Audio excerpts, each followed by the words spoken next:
E o ministro da Justiça, Flávio Dino, declarou que as mensagens encontradas com envolvidos no atentado frustrado ao aeroporto de Brasília indicariam a existência de um plano de ataque a tiros durante a posse do presidente Lula. Uma semana depois, as sedes dos três poderes foram alvos de vandalismo. Agora, os envolvidos não poderão receber visitas sem a permissão do STF. Vamos acompanhar na reportagem de Vitor Hugo Salina. O relator das ações sobre o dia 8 de janeiro no STF, ministro Alexandre de Moraes, determinou que os presos por participação nos atos só poderão receber visitas com autorização do STF. Na decisão, Moraes assinalou que os custodiados são classificados com alta periculosidade e, por isso, não podem ser submetidos às mesmas regras de outros detentos. Os ataques aos três poderes ocorreram uma semana após a posse do presidente Lula, em 1º de janeiro, evento marcado por forte esquema de segurança, após ameaças e pelo menos um atentado frustrado ao aeroporto de Brasília. Em entrevista ao jornal O Estado de São Paulo, o ministro da Justiça e Segurança Pública, Flávio Dino, disse que a Polícia Federal encontrou uma troca de mensagens que sugere um plano para matar Lula durante a posse.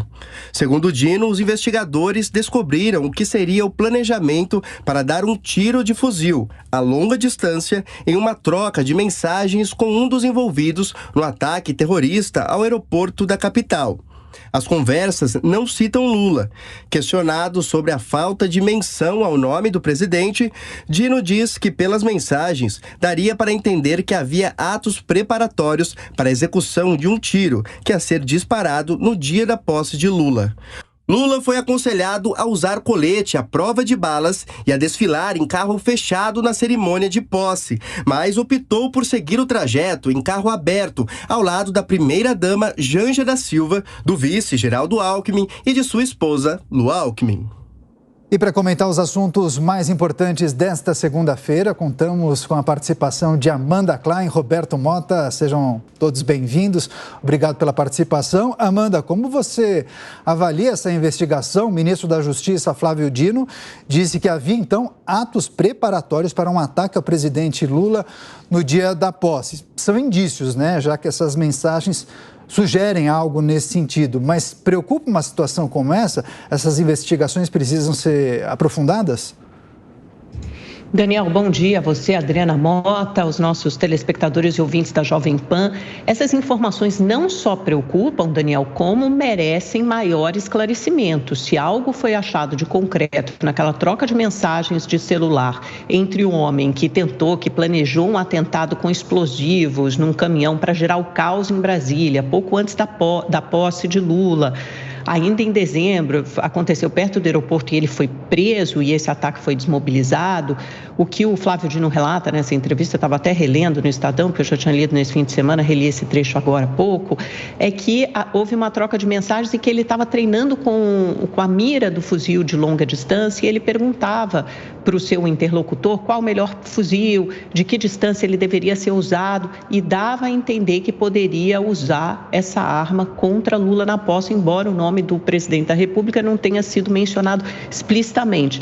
Ora, se a Polícia Federal tem indícios dessa natureza ou uma investigação avança, é lógico que no momento corre sob sigilo de segredo de justiça, sigilo, mas no momento em que vier à tona ou em que for possível, é bom que todos os dados dessa investigação sejam confirmados, até porque isso é de interesse público, né? De interesse da sociedade. Não pode ser só uma informação jogada a esmo sem termos comprovação ou indícios mais concretos, robustos de que isso de fato iria acontecer e se havia outras pessoas envolvidas. Chama atenção também o fato de que na posse nós exibimos imagens como Lula, junto com Janja, Lu Alckmin, desfilaram tranquilamente em carro aberto, sob forte esquema de segurança e deu tudo absolutamente certo. Nenhum ato de violência ou de vandalismo ou de depredação foi detectado naquele dia 1º. E apenas uma semana depois, veja como muda completamente a segurança no Distrito Federal e é essa teia da cadeia de comando que a gente precisa seguir para entender como de uma posse que aconteceu com todo o esquema de segurança e absolutamente tudo deu certo,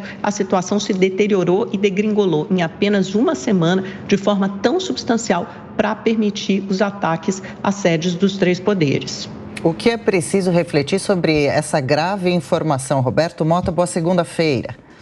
Bom dia, Adriana. Bom dia, Amada. Bom dia, Daniel. Investigação policial não se comenta. A gente espera as conclusões. Se essas provas existem, elas devem ser apresentadas formalmente como conclusão de um inquérito e não usadas em um discurso. Não é a primeira vez que um caso como esse é explorado politicamente. Exatamente a mesma coisa aconteceu nos Estados Unidos. Lá, a invasão ao Capitólio foi também explorada politicamente ao máximo pelo governo Biden. Só que lá não houve nenhuma medida excepcional. Os envolvidos foram investigados segundo determina a lei americana. E aqueles que foram processados foram julgados pelos tribunais comuns, claro, não pela Suprema Corte Americana. Não existe precedência no Brasil, que eu me lembre, para a prisão de uma quantidade tão grande de pessoas. Ao mesmo tempo, é uma prisão a granel. Eu sempre convido as pessoas a imaginarem o que teria acontecido se uma operação como essa tivesse sido realizada pela polícia carioca contra o narcotráfico, colocando idosos, mulheres e crianças em um galpão, junto com homens, durante vários dias. Não é novidade o uso da polícia e da justiça para fazer política. Isso acontece tanto nos Estados Unidos quanto no Brasil. Mas o que está acontecendo hoje aqui abre um precedente terrível para quem está realmente preocupado com liberdade.